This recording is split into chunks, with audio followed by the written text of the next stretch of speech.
The history of the West Bank First Nation is described on its website.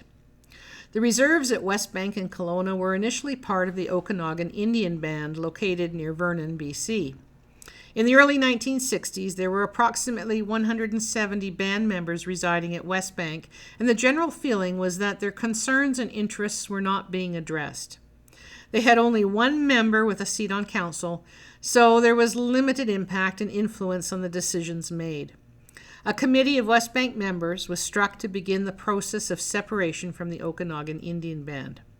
On October 18, 1963, the division became official and West Bank Indian Band was deemed an independent band. Norm Lindley, Tom's dad, was the first elected chief for West Bank. The 1980s saw West Bank assuming delegated land management powers from Canada. In 1996, WFN was one of the 14 signatories to the Framework Agreement on First Nation Land Management and led the process resulting in the passage of the First Nations Land Management Act in 1999. After a decade of negotiations and community consultation, WFN and Canada initiated the Self-Government Agreement in 2000. The first referendum to ratify the self-government package failed to achieve the absolute majority required for it to pass, even though 60% voted in favor. In June 2002, a second referendum took place whereby 69% voted in favor, but this too failed because of the absolute majority requirement.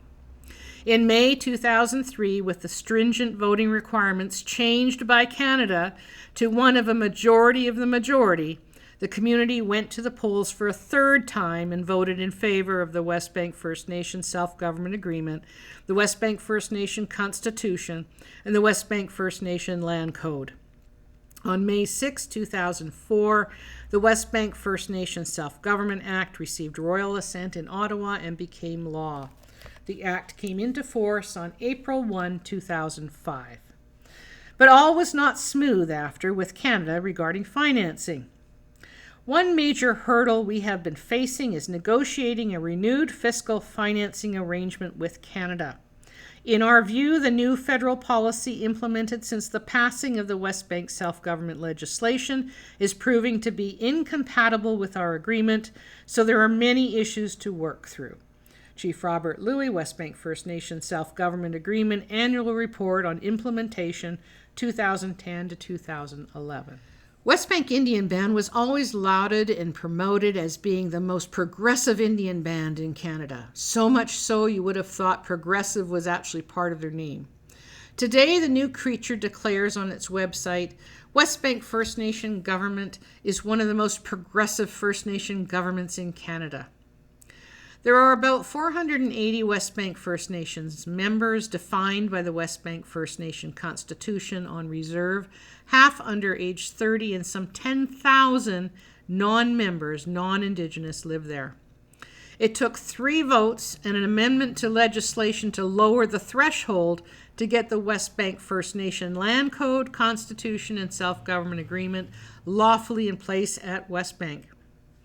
There has never been any question that West Bank Indian Band had many development opportunities, whether run under the Indian Act process or through an incorporated West Bank First Nation regime.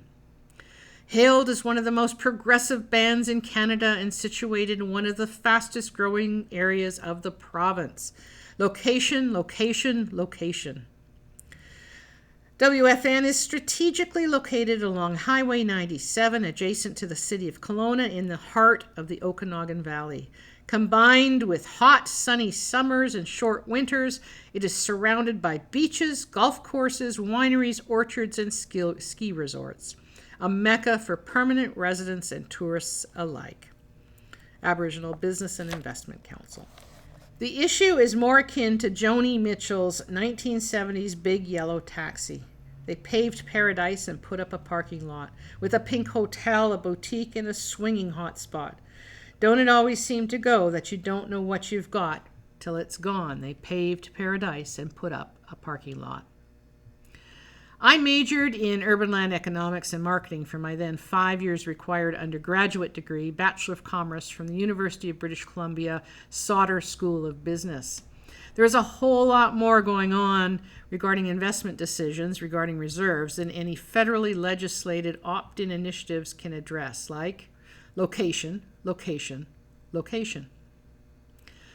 Fraser Institute Senior Fellow Tom Flanagan was a proponent of the FNLMA, but since finding that, quote, there is no clear evidence that the FNLMA is facilitating more investment, end of quote, he has moved on to the conversion of reserves to fee simple estate holdings of Crown land under the First Nations Property Ownership Initiatives, FNPO.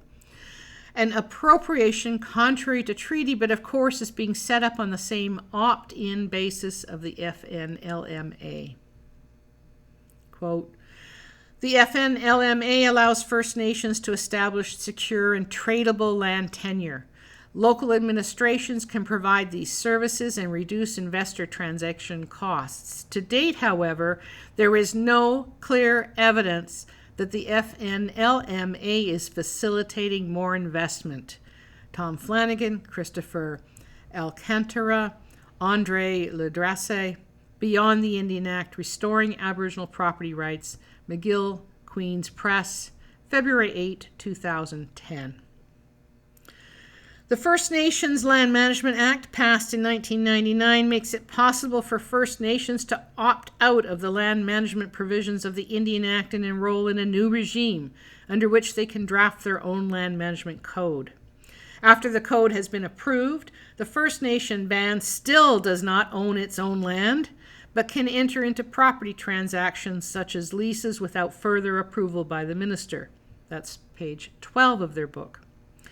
Also under discussion is the First Nations Property Ownership Act, advocated in Flanagan, Alcantara, and Ledrasse, 2011, which would allow First Nations to opt out of the Indian Act and into a regime of fee simple property on a voluntary basis.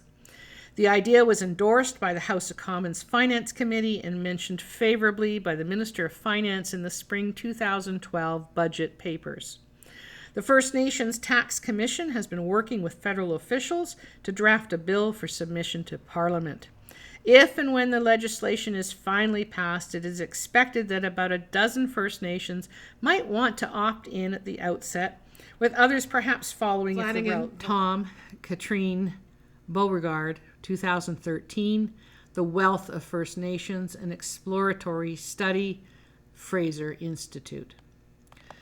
Tom Flanagan, CM, FRSC, Fellow of the Royal Society of Canada, quote, is an American-born author, conservative political activist, and was a political science professor at the University of Calgary. Flanagan is on research and scholarship leave from the University of Calgary since January 2013. He also served as an advisor to Canadian Prime Minister Stephen Harper until 2004. Flanagan has focused on challenging Native and Métis rights. As a Creole proverb from Martinique puts it, and I'll say it only in English, it's the knife that knows what's in the heart of the pumpkin. The effort of the FNLMA and the FNPO initiative is to reverse things for reserves. Reservations to treaties of land serving to remove such land from treaty permissions granted to the Crown. From Indigenous nations ownership delegating administration to the Crown in treaties, to Crown ownership delegating administration to a First Nation incorporated by federal legislation. Reminding yet again that these opt-in regimes can never be imposed on Indigenous nationals.